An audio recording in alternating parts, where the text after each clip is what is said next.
Bonjour tout le monde, je fais cette vidéo aujourd'hui parce que je suis un peu dépitée par l'injustice sociale qui se déroule par rapport aux personnes en situation de handicap invisible. Je veux dire, il y a des magnifiques lois en France, sauf que en termes d'application, il faut voir qui les décide et qui les applique. Donc c'est bien beau de mettre un temps pas possible à promulguer une loi, à la décider dans sa forme, etc. Mais est-ce que vous venez voir réellement qui les applique et comment on les applique? Parce que quand on est en situation de handicap, qu'on veut prétendre par exemple à la pension d'invalidité, bon courage, hein. Bon courage. Si vous faites partie des personnes qui, comme moi, sont handicap invisible, maladie, pathologie peu connue, ben putain, accrochez-vous les gars. Accrochez-vous. Si vous êtes clairement, j'ai fait une demande de pension d'invalidité parce que ça fait 10 ans que je suis malade. J'ai été licenciée pour inaptitude, donc j'ai fait tout le tralala d'une personne qui a une vie normale et qui passe du jour au lendemain à plus d'activité sociale, plus de travail, difficultés familiales évidemment, puisque faut savoir que c'est quand même... quand vous avez une personne handicapée dans une famille, ça change tout, hein, c'est pas... Voilà, peu importe votre âge. Je voudrais juste dénoncer ce qui m'est arrivé. J'ai fait une demande d'invalidité. Je suis allée, donc j'ai eu la convocation dans le bureau à la CPAM.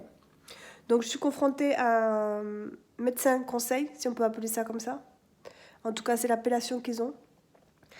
Ancien militaire, ancien médecin militaire, donc qui est médecin conseil depuis 4 ans. Donc je rentre dans son bureau et il me regarde et il me dit, mais avec votre jeune âge, qu'est-ce que vous faites devant moi? Donc j'ai quand même rempli un dossier, j'ai un dossier médical, en termes de sécurité sociale, ils sont censés quand même avoir un listing de ce que tu fais. Bon, bref, je commence à expliquer. Le gars, il reste buté en me disant, mais vous êtes pimpante, vous avez 34 ans, mais qu'est-ce que tu fous là, quoi, en gros? Alors c'est déjà très dur de parler de soi et de tout ce qui nous rend handicapés aujourd'hui, même à 34 ans. Ok, j'ai 34 ans, mec, mais ça fait 10 ans que je vis dans le corps d'une vieille. Ça fait 10 ans que ma vie a changé.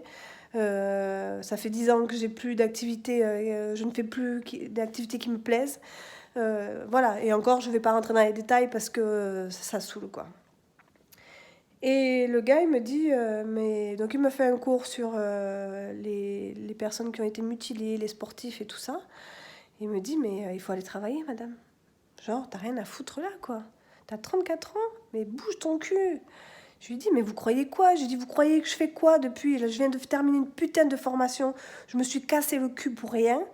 Parce que après il faut aller travailler, mais quand tu as un handicap comme le mien, ben, tu tiens pas sur la durée.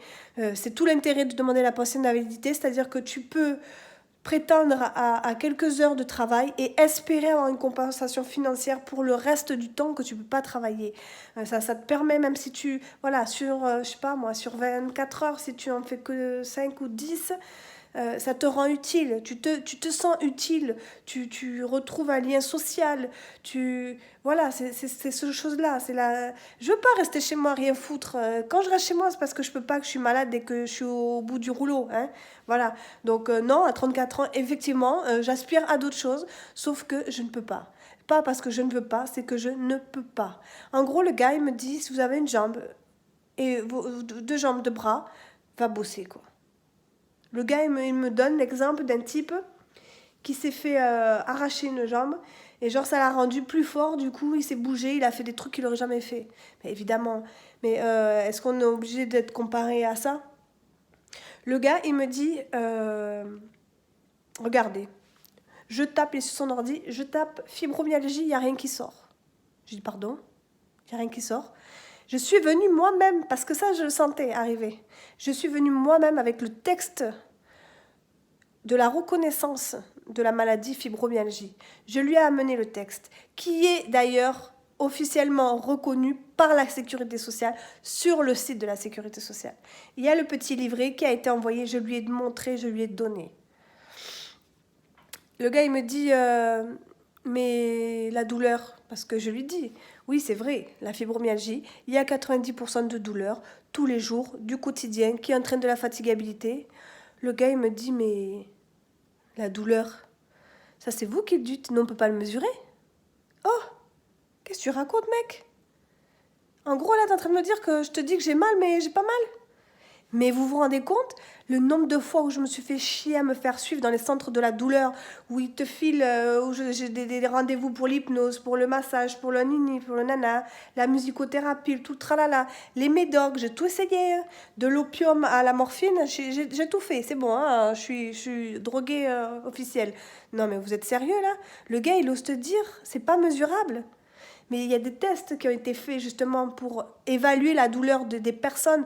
C'est la première chose, j'étais soignante avant, la première chose que tu fais quand tu rentres chez quelqu'un qui a été opéré, tu lui demandes sur l'échelle de la douleur, quel est votre chiffre? Et le gars, il me dit, ça se mesure pas. En gros, je suis en train de mitonner. Mais on va où? Comment? Mais vous imaginez l'humiliation pour une personne en situation de handicap qui va demander de l'aide et qu'on te remet carrément en question sur ce que tu es toi-même, quoi. C'est-à-dire que le gars, il croit que j'ai que ça à foutre, de venir chialer pour une petite thune de rien du tout, qui va même pas me permettre d'être au-dessus du seuil de pauvreté, et il se permet de te clasher comme ça, quoi, alors que ta vie, elle est ruinée, elle a changé, mais putain, pourquoi vous laissez des personnes comme ça décider de notre sort, quoi? Est-ce que vous vous rendez compte de l'humiliation que ça fait? De se dire, putain, à 34 ans, mais bien sûr je voudrais me bouger le cul. Le gars me dit, vous voyez comment l'avenir? Vous voyez comment l'avenir? J'ai dit, mec, déjà tous les jours, quand je me lève, je suis contente si mes jambes, elles marchent. Je suis contente si j'ai pas des vertiges qui me clouent au lit. Je suis contente si j'arrive encore à ouvrir les yeux, bordel de merde. Mais comment vous voulez moi, ça me tue, quoi. C'est vraiment de la discrimination. Parce que je suis jeune, j'ai pas le droit d'être malade. Parce que la fibromyalgie, elle est encore à l'étude. On va bientôt... Il y a une enquête qui est en train d'être faite justement pour englober la maladie et les soins qui peuvent y être apportés et la reconnaissance également qui peut en découdre. Mais il me tarde d'avoir ces résultats-là pour lui foutre dans la tronche, quoi. C'est un manque de respect total. Vous vous rendez pas compte de ce que vous dites. Vous êtes dans vos bureaux, là. Je dis pas qu'il faut souffrir pour savoir ce que c'est. Mais je sais que les gens qui sont dans le gouvernement ou autour, qui sont interpellés par ce qu'est la fibromyalgie, c'est parce qu'ils ont quelqu'un autour d'eux qui l'ont ou qui ont été touchés. Ça, c'est évident. C'est évident, parce que si vous savez le nombre de personnes que je suis allée voir qui me disent que ça n'existe pas, mais c'est une honte. C'est une honte. Vous croyez quoi? Qu'il y a combien de... Il y a 1,3 million de personnes Alors, c'est tous des mythos? C'est tous des mythos. Ils ont inventé d'avoir des douleurs là, d'avoir un problème au niveau neuro... Et à côté de ça, vous allez voir des médecins qui sont spécialisés, qui vous disent oui, ça c'est reconnu, ça fait partie de la maladie, vous avez droit à tel soin, etc., etc. J'ai une prise en charge à 100% par la Sécu. J'ai une prise en charge à 100% pour la Sécu. Pour cette maladie. Et je vais voir un médecin conseil, parce que ça fait 5 ans que j'ai plus de vie de travail. Et le gars, il me dit, mais qu'est-ce que vous foutez là, quoi? Donc moi, je peux plus garder ces choses-là pour moi. Je peux plus entendre des choses pareilles. Non. Ok, j'ai pas une maladie qui est archi connue. Ok, je suis pas quelqu'un... Mais arrêtez de nous prendre pour des cons. Arrêtez de nous prendre pour des cons. Putain, vous avez... En France, on a de l'argent pour les pensions d'invalidité. J'ai cherché le taux. J'ai pas trouvé encore combien de personnes prétendent à la pension d'invalidité. En 2011, apparemment, en tout, on était 960 000. Mais bon, il y a aussi une bonne partie de personnes âgées d'après-guerre qui sont comptabilisées là-dedans. Et tous ceux qui ont bénéficié de la Cotorep. Donc, je ne suis pas sûre que les statistiques sont réellement bonnes non plus à ce niveau-là. Mais il faut arrêter. Il faut arrêter de juger les gens sur leur faciès, sur leur âge. Regardez vraiment les souffrances des gens. Arrêtez C'est humiliant ce que vous faites. Vous ne pouvez pas faire un métier avec des décisions pareilles. C'est hyper humiliant. Je veux dire, on est 67 millions en France. Même si tu arrives à 1 million de personnes qui touchent la pension d'invalidité, moi j'ai travaillé des années aussi, hein, donc je l'ai payé aussi cette pension. Hein. Alors arrêtez de croire que les Français veulent tout piquer, qu'on est malsain, qu'on veut profiter des aides, machin, nanana. Non, mais on a aussi des familles qui ont cotisé pour ça. Et le jour où tu es dans la merde, le jour où tu en as besoin, crois-moi que tu feras comme nous et tu iras pleurer. Et quoi, pourquoi? Pour avoir fait un recours au final. Donc vous voyez, je suis pas encore arrivée au bout de mes peines. Par contre, ce que je vais faire, ce qui va changer à partir d'aujourd'hui, c'est que je vais dénoncer.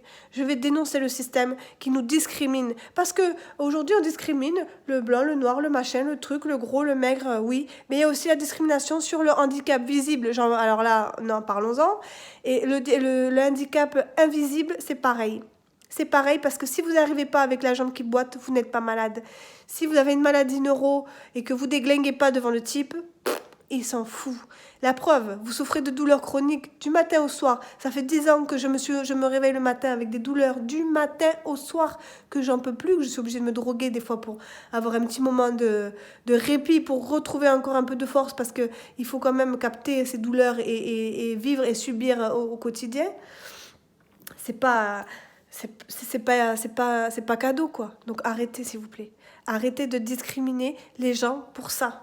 Arrêtez de croire que le Français qui vient demander de l'aide, c'est un profiteur. C'est de la connerie pure et simple. Putain, mais ouvrez les yeux. Arrêtez d'être dans la critique constamment. Restez dans la bienveillance. Vous avez des boulots de bienveillance. Putain, mais agissez en conséquence. C'est pas comme il y a de l'argent dans les pensions, dans la sécu. Ça, c'était avant qu'on était mal. Là, la dette, elle est ailleurs. Donc, arrêtez de faire genre, c'est vous qui allez remplir le déficit de la sécu. Donnez l'argent aux Français qui en ont besoin. Point final. Et arrêtez de discriminer les gens sur leur gueule, sur leur âge, sur leur grosseur ou sur la façon dont ils vont s'adresser à vous. Parce que quand on est dans votre bureau et qu'on chiale et que je le regarde dans les yeux en disant « Je sais très bien quelle va être votre réponse », vous n'avez même pas daigné écouter ma souffrance une seconde. Et que le type, il te dit « Ah, c'est pas décidé, je vais réfléchir ». Non mais lol, même pas tu m'as regardé, mec. Si tu m'avais regardé, ne serait-ce que mon dos, t'aurais vu les muscles qui sont tendus, que c'est pas possible, que moi-même je peux pas enlever mon t-shirt. Ça, tu l'as pas vu, parce que t'en as rien à foutre, parce que t'es dans le jugement constamment, t'es dans le jugement. Et ça, il y en a ras-le-bol de ces putains de jugements, des gens qui sont dans leur bureau à décider des choses pour les autres qui galèrent. Parce que vous croyez qu'on l'a demandé, ça, à être malade? Vous croyez que, youhou, on a des droits en France, on a ces pensions qui existent, que t'as 34 ans, que t'as 90 ans, putain, si ta vie est touchée, si ton estime est touchée, si ta vie de famille, si ta vie de travail, si tes finances sont touchées, agis en conséquence et arrête de juger les gens. Sinon, sors de ce bureau de merde.